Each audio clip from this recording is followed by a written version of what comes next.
Good Friday evening, everyone. It's Eric Wilhelm here with Weather for Weather Geeks. I'm still kind of fighting a cold a little bit this evening, although I feel a little bit better than I did yesterday evening.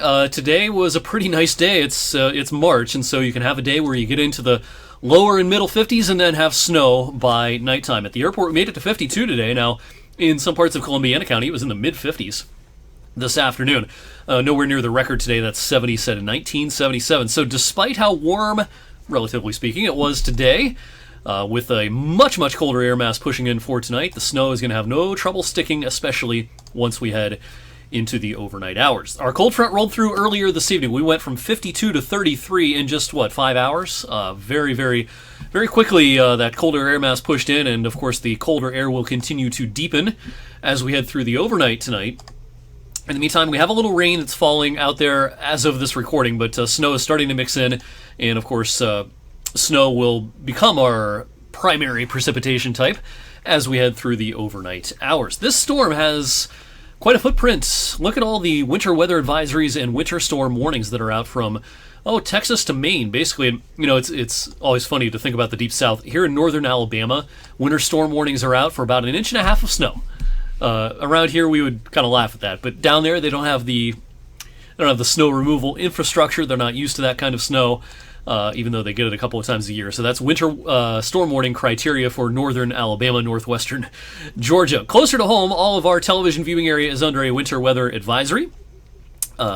Snowfall expectations have come down a little bit over the last 24 to 36 hours with a faster, more progressive system. A little bit of a farther east track as well. And so this isn't going to be the biggest storm we've had during the winter season, but it is going to be enough to be an inconvenience, certainly, overnight. One thing I'll be keeping an eye on this evening, not only the falling air temperatures, but those road temperatures as well. Now, we had that strong March sun for a while today. Air temperatures got into the 50s. And so, yeah, it's no surprise a couple of hours after sunset, or almost an hour after sunset, I should say, those pavement temperatures are still pretty warm. Any snow that falls here early this evening is going to have a hard time sticking. It's going to be pretty light at first, and it's hitting the pavement that is this warm. But as we head deeper into the evening and into the overnight, especially past 11 p.m., midnight, air temperatures are going to crash, road temperatures are going to crash, the snow rates are going to pick up, and don't be lulled by how warm it was today. This is going to still be impactful as we head through the overnight. So any mixed precipitation will change to snow, and once it changes to snow, it's just going to snow all night. Again, a little bit faster progression with this means it's going to taper off and end probably by daybreak tomorrow. I think if you sleep in, quote unquote, until 7:30, look out the window, it's probably not going to be doing a whole lot. I think the steady snow will be pretty much out of here by that point. Our models are in pretty good agreement at this short range, all advertising right around that 4-inch mark for snow expectations for tonight. As far as our human forecast, based on experience, computer models, intuition, the whole recipe. We've got a couple of ranges here. I think we're going to be hard-pressed to see 6 anywhere, but I could see some places getting 5 or so, especially in western PA. I think for a lot of our Ohio counties, we're going to be right around that 4-inch mark. 2 is pretty much in the bag.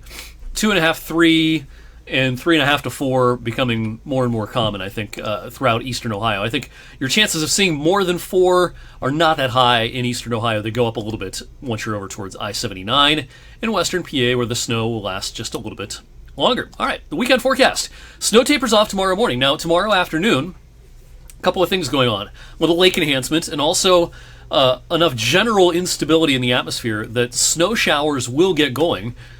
These will be kind of random, and there's no telling where they're going to be. But if you get caught under one of these, fairly decent snow showers tomorrow afternoon, you can get a quick drop in visibility, a quick, fresh, small accumulation of snow, and conditions could be kind of changeable. Something to watch out for tomorrow afternoon. Also windy and cold, as we've been talking about all day on Saturday. Warm front heads our way on Sunday. A couple of flurries and a snow shower with this right around midday. I think the sun tries to come out later in the day. Don't forget, of course, the sun will be out later in the day Sunday with the return of daylight saving time. So sunset closer to 7:30 Sunday evening. And then as we go into a fresh work week, and things on Monday are looking pretty good. I think we'll make our way into the 50s with a mix of sunshine and clouds. Hopefully this is our last real cold weekend of the season. I suspect that 23 on Saturday should be the coldest high temperature we see until next winter. Not going to guarantee that yet, but it probably will be. And again, that 23 is kind of deceptive because the wind chill will be a lot colder than that. Just a harsh day tomorrow. No fun at all.